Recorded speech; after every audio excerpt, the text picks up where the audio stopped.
आज हम लोग चर्चा करेंगे सोल टेस्ट 1 की, जिसमें करंट अफेयर्स के बारे में हम लोग चर्चा करेंगे।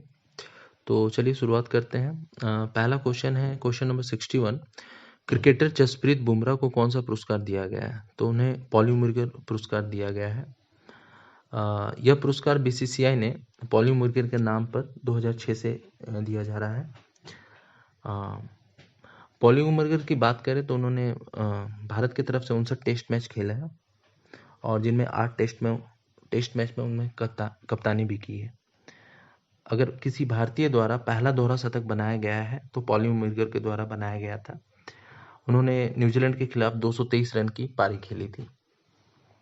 अगले प्रश्न में आते हैं। यहाँ सुधार कर लीजिएगा, वहाँ हेनले पासपोर्ट सूचकांक होगा। हेनले पासपोर्ट सूचकांक में कौन सा देश शीर्ष पर है? तो इसका सही उत्तर जापान है। हेनले पासपोर्ट सूचकांक दुनिया के सभी पासपोर्ट की क्रमबद्ध रैंकिंग करता है और यह बताता है कि किसी एक विशेष देश का पासपोर्ट धारक कितने देश में बिना पूर्व वीजा की यात्रा कर सकता है।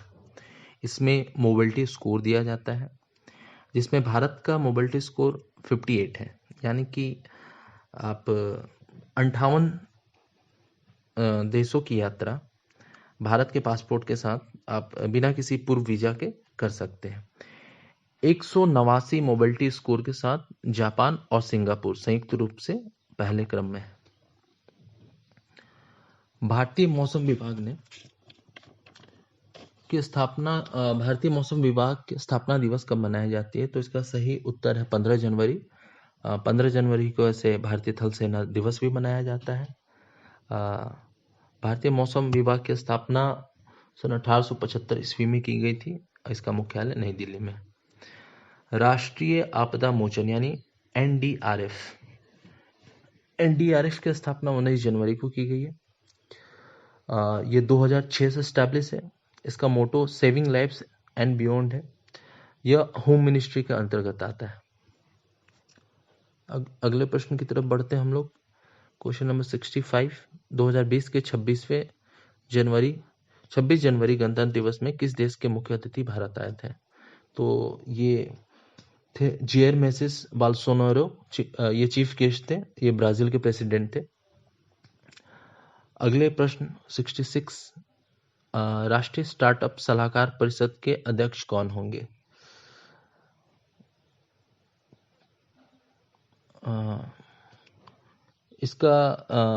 इसके अध्यक्ष जो होंगे वो होंगे पीयूष गोयल। ये जो है ईज ऑफ डूइंग बिजनेस सूचकांक में बेहतर स्थिति प्रदान किया जा सके, इसके लिए इसका गठन किया गया है। इसके जो भी अध्यक्ष होंगे वो कोई केंद्रीय वाणिज्य मंत्री ही होंगे। अगले प्रश्न की तरफ आते हैं।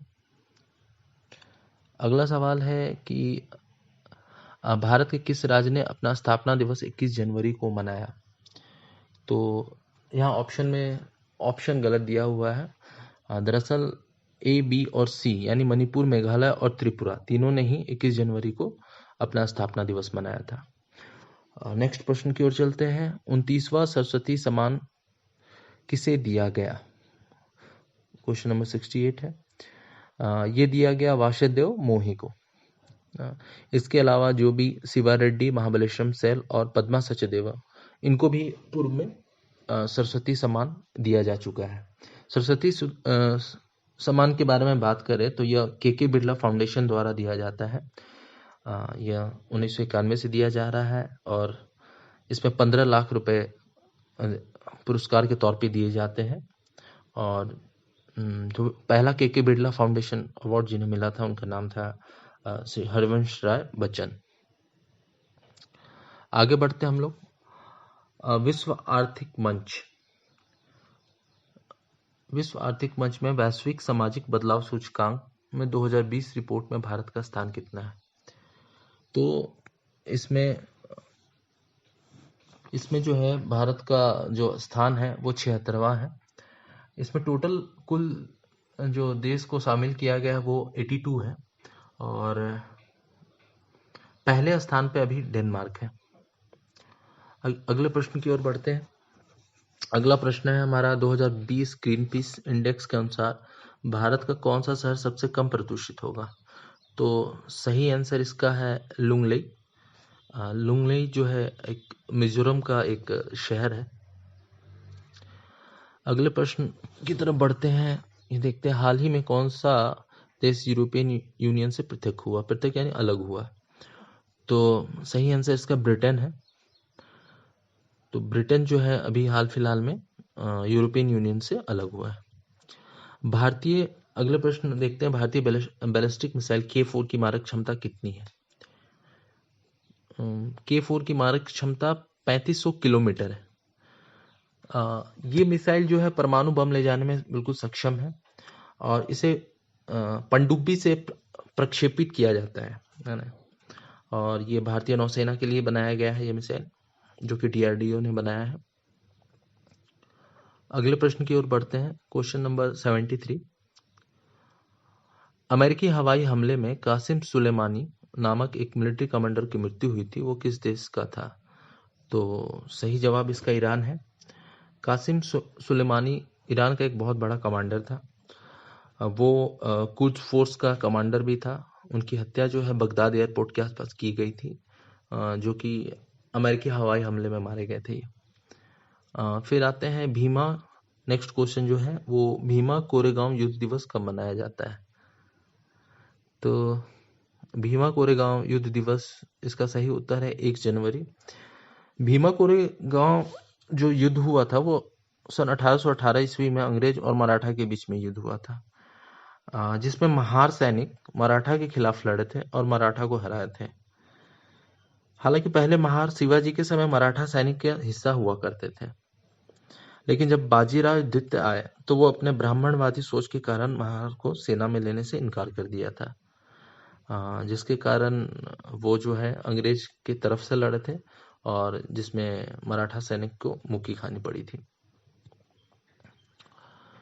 आर्थिक समीक्षा 2019-20 के अनुसार 2011 और 18 के बीच में कुल कितनी नौकरियां सृजित हुई थी। तो इसका सही आंसर ए है 2.62 करोड़।